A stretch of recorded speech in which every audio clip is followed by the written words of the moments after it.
Chapter 6, Kyushu 3. Content objective. How explain how religions organize space in distinct patterns. The I can statements.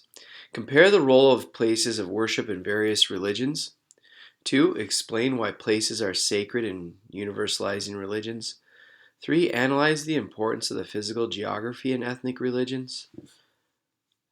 4. Describe ways in which the landscape is used in religiously significant ways. 5. Compare the calendars and holidays of ethnic and universalizing religions. 6. Compare the administrative organization of hierarchical and locally autonomous religions.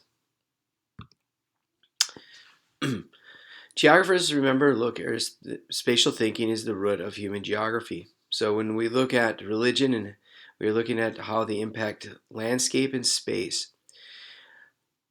one of the ways is through sacred structures. For instance, the Christian church is a significant structure for the Christian faith. It is seen as a sacred, sanctified place where it is seen as the house of God. Traditionally, the structure is large and tall, and it's in the center of squares or centers or towns, and it's prominent. Baha'i worship. It's dispersed, as we already mentioned, globally. It is open to adherents of all religions. The sacred place, the house of worship, it had been built in Willamette, Illinois in 1953, and then another house in Sydney, Australia, and then another house in Kampala, Uganda. But it builds the house of worship globally in a dispersed pattern. Secular religion, weakening of religion influence on political power. So each of these religions are known as secular religions. So they don't have influence or much influence on political decisions. If you want to look at the Anglican Church, going to Islam. Their sacred structures are called mosques. They are a community space, unlike Christian churches. They are not sanctified. It is not the house of Allah, which in Arabic means God. The structure faces east, or again, it depends where it's located, but it always must face Mecca. So the cardinal direction is emphasized. And also it has distinct features such as minarets, which are the towers, usually that are on the perimeter of a mosque. And then they have a man who is known as the muezzin, who summons to adherents to worship 5 times a day. Buddhists have pagodas, and the pagoda structures are usually prominent and ornate, meaning that they are very grandiose in the landscape. They include relics of Buddha, and those relics can be anything that pertains to Buddha's life, and oftentimes the relics are his clothing, and it's not a place where people gather to worship, so it's not sanctified. Traditionally, it's just looked at as a holy structure that epitomizes Buddha. But again, as a Buddhist, you are not required to attend a pagoda to follow the religion. And here's a look inside of a mosque if you want a further look. And here's a look inside Buddhist pagodas and sometimes temples. All right, here's a pagoda in Sarnath, India. Sacred places, when we talk about universalizing religions, their significant places are based on the founder's life. They're not related to the physical environment, unlike ethnic religions. When we look at Buddhism and Islam, they mark the locations of important life events of both Buddha for Buddhism and Muhammad, the sealing prophet, for Islam. For instance, in Islam, there's the Hajj, which is one of the 5 pillars of Islam. That 5th pillar encourages a devout Muslim to at least attend the Hajj once in their lifetime, and that is a trip to Mecca, circling the holy shrine of the Maronite. So it shows the importance of Mecca, the birthplace of Muhammad. And here is the middle. The Mennonite is located in the Kaaba, and people circle around inside the great mosque. And this is known as the Hajj. And if you want to see more about the Hajj. All right, continuing on with Islam, Muhammad's birthplace, Mecca, is the most holy city. The cube-like structure, as I mentioned, is located in the Kaaba. The second most holy city is Medina, where Muhammad is buried. The third most holy city is Jerusalem, where Dome of the Rock is located. This is where Muhammad ascended to heaven and got the scriptures to the holy text of the Quran. This religion is non-secular, meaning that the religion has direct influence on political decisions. Make sure you know for the test, non-secular religions and secular religions. Here we can take a look at several of the sites that were important to Buddha's life.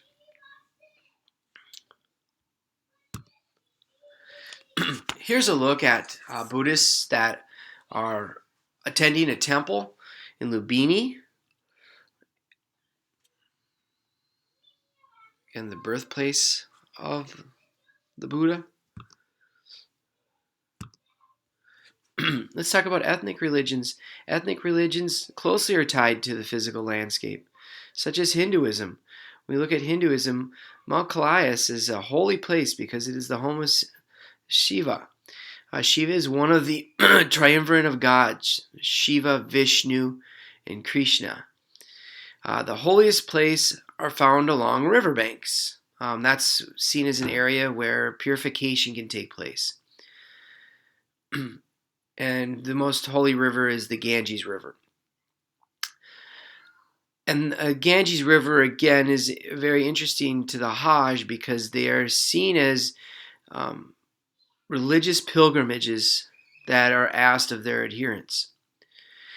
Ethnic religions, and they see the importance of the solstice, or they can see the importance of the solstice, such as like paganists, the importance of Stonehenge.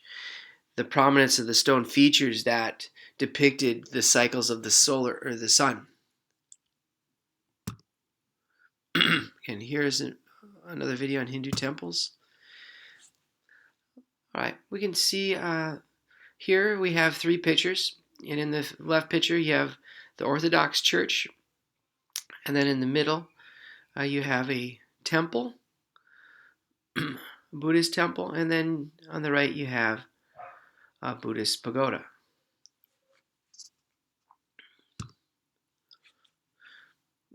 Climate, topography, and religions, how they dispose of their dead. When we look at the burial practice, it's very common of Christians, Muslims, and Jews.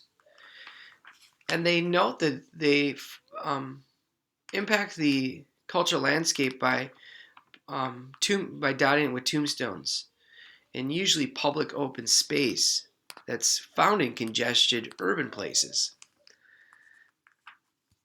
Cremation is a sacred way of disposing a body in Hinduism. It is the most sacred ceremony of cremation, more so than any other religion, because they believe that Hindus, in their cycle of samsara, that is where the human body is known as the vehicle. The vehicle is disposed of in the holy waters.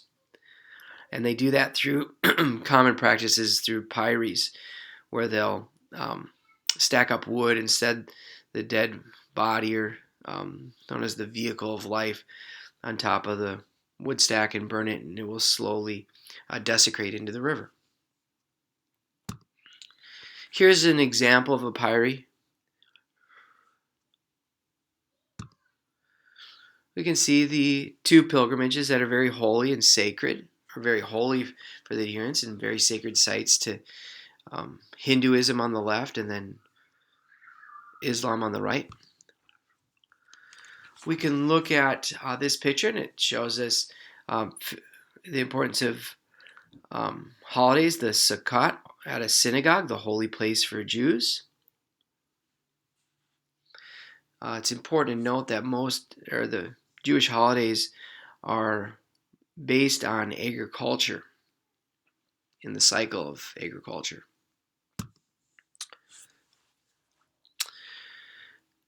Other religious places and names, we look at utopian settlements, and utopia means an ideal community that's devoted to a religious way of life. The Salt Lake City is a holy place to Church of Latter-day Saints or Mormons. Also, we see the importance of places with Roman Catholic toponyms. We can see it throughout where we see large concentrations of Roman Catholicism, like in the U.S. Southwest or Northeast, or in Southeast Canada, where we see the city of Quebec. Remember, Quebec and Montreal in that area is concentrated with Roman Catholics, and the rest of Canada is it's concentrated with Protestant. Here's a look at toponyms that we see within the Quebec region and southeast region of the province of Ontario.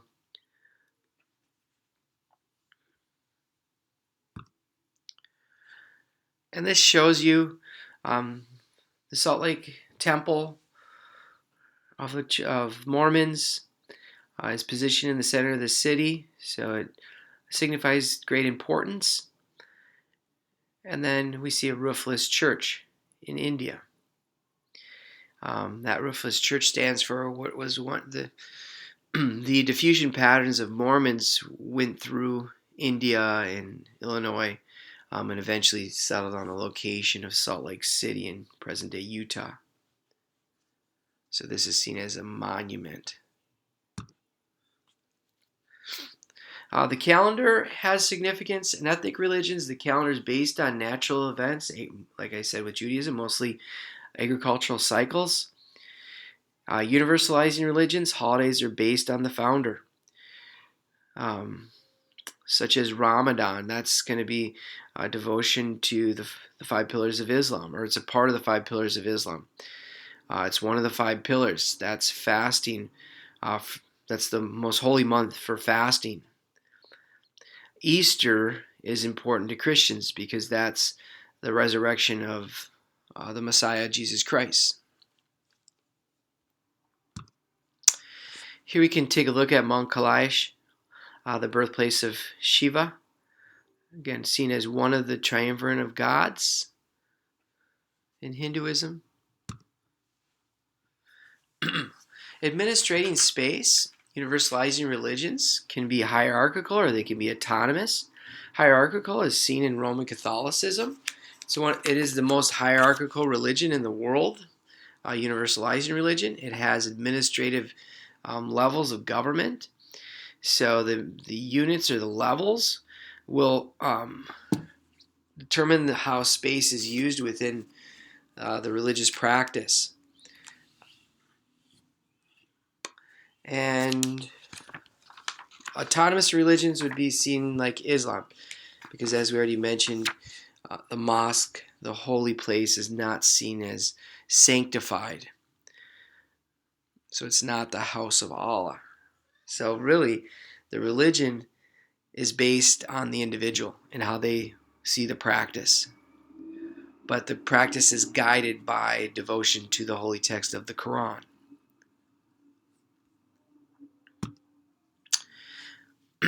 We can see how the Roman Catholic Church breaks down the administrative units. We can see where there's provinces, and provinces are broken down into dioceses and then broken down further into archdioceses. So you have provinces, dioceses, and archdioceses.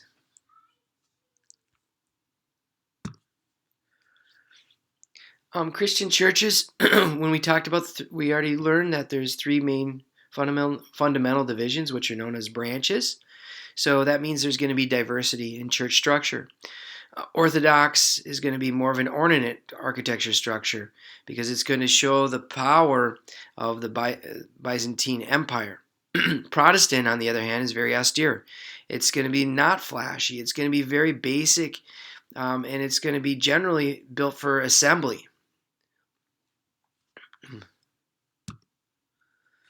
Hierarchical religions. We talked about Roman Catholicism. Church of Latter-day Saints or the Mormons are also hierarchical religion. They organize space into units as well with wards and stakes. Autonomous religions in the world, we can say of universalizing religions, Muslims and Buddhists are very autonomous religions, meaning they guide their practice. It's an individual determination in how they see their practice. Buddhist is a little bit more autonomous because there's not a devoted holy text. There's a text, the Bhagavad Gita, but it's not seen as sacred as the Muslim text, the Quran.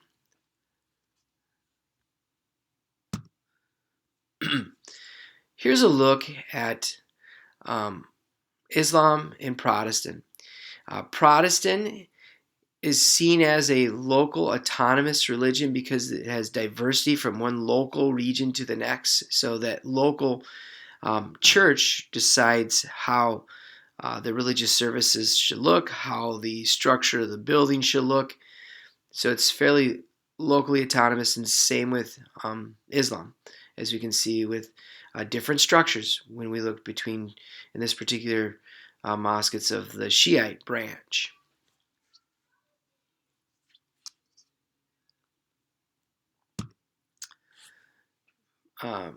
Again, Protestants and the denominations, they're autonomous, as I already mentioned, locally autonomous. But they can be somewhat hierarchical, meaning that they'll follow a guidance that was preset throughout historical analogs.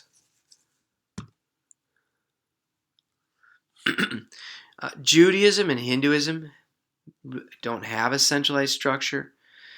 The average size is about 10 people. Hinduism is more autonomous than Judaism because Judaism has a holy text, the Torah, and they also have a holy place for a congregation, the synagogue. But with Judaism, it's a way of life, much like Hinduism, much like Islam. It's an everyday way of life. It's in all their actions.